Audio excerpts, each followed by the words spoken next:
دیکھیں ہماری کوشش تو یہی ہوگی، ڈسپینس ود کی ایک پروویژن ہوتی ہے 151 ضابطہ دیوانی میں، اس کو ساتھ لگا کر، کیونکہ سارے اخباروں میں ہر چیز میں آ چکا، تو اس لیے کہ الیکشن کی شفافیت ہی اسی پر محیط ہے۔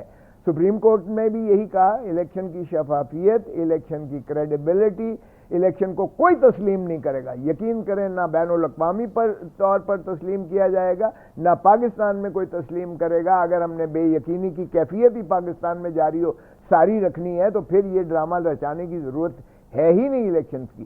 ایک سب سے بڑی جماعت کے اگر آپ قائد کو باہر رکھتے ہیں یا اس کے بلے کے نشان کو نہیں آنے دیتے اور اس کی آپ اسپیشل سیٹس کو بھی آپ جو ہے کرٹیل سرکموینٹ کر دیتے ہیں۔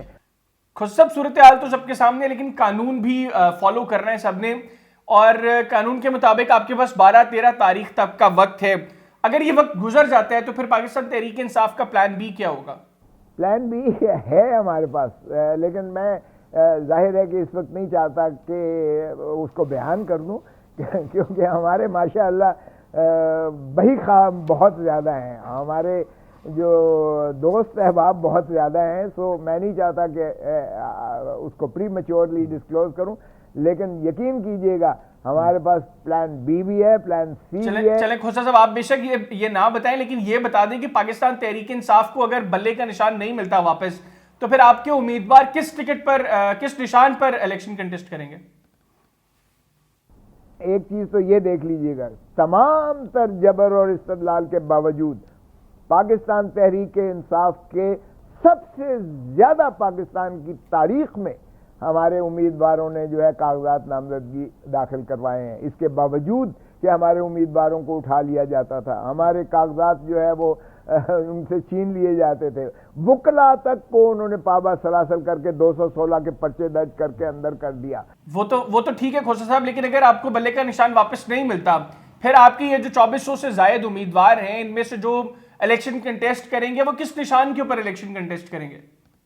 یہ ایک ہی نشان ہوگا، آپ دیکھ لیں ہماری اسٹریٹجی جو سیکنڈ ٹیئر کی اسٹریٹجی ہے، وہ پھر بھی ہم وہ کر لیں گے۔ تو کسی اتحادی پارٹی سے آپ ٹکٹیں حاصل کریں گے اپنے امیدواروں کے لیے؟ ہمارے پاس بہت ساری ایسی جماعتیں آئی ہیں جو ضم ہونے کو بھی تیار ہیں اور وہ اپنا نشان دینے کو بھی تیار ہیں، اور غیر مشروط طور پر ہمیں جو ہے قیادت پوری جو ہے اس کی اختیار دینے کو بھی تیار ہیں۔ آپ دیکھ لیجئے گا انشاءاللہ اول تو یہ نوبت آئے گی نہیں، لیکن اگر خدا نخواستہ ایسی نوبت ہوئی تو بھی ہم مخصوص نشستیں بھی لیں گے انشاءاللہ، اور امیدوار ایک ہی نشان پر لڑیں گے، اور زیادہ امکان یہی ہے کہ بلے کا نشان ہوگا۔ ابھی ہماری عدالتیں اتنی بھی کمزور نہیں ہوئی ہیں کہ وہ آئین کا تحفظ نہ کر سکیں۔ تو کھوسا صاحب، پھر جو آپ کے لوگ جیت کر آئیں گے تو آپ کا اگر کسی اور جماعت کے ساتھ اتحاد ہوتا ہے تو ان کے تمام اختیارات اب کسی اور کے سپرد کرنے کے لیے تیار ہیں؟ جی نہیں، سربراہی بھی ہمارے ہاتھ میں ہی ہوگی، جو بھی ہوگا آپ دیکھ لیں گے انشاءاللہ۔ ہم نے وہ میکنزم بھی جو ہے آلٹرنیٹ کے طور پر کر رکھا ہے، لیکن یہ خاطر آپ یقین کریں کہ بلے کا نشان ہی ہوگا ہمارے پاس انشاءاللہ، اور بلے کے نشان پر ہی لڑیں گے۔ دیکھیں غیظ و غضب سے عوام کے یہ ڈریں جو بھی کر رہے ہیں۔ سر، پارٹی آپ کی ابھی آلریڈی بہت سے مشکلات کا شکار ہے، ایسا تو نہیں ہوگا کہ آپ لوگوں کی یہ جو خود اعتمادی ہے یہ پارٹی کو اور مزید مشکلات کا شکار کر دے؟ ارے بابا نہیں، بالکل بھی نہیں۔ دیکھیں جتنا یہ ریپریشن کریں گے اتنا ہی ان کے خلاف منافرت ہوگی جو ماشاءاللہ پی ڈی ایم کی جماعتیں ہیں، اور پاکستان تحریک انصاف کا اتنا ہی گراف جو ہے بڑھتا چلا جائے گا۔ ہمیں کیمپین کی ضرورت بھی نہیں ہے، آپ یقین کریں، میں نے تو کیا کہنا ہے، عوام کا ذرا آپ گلی کوچے میں جا کر تو دیکھ لیں۔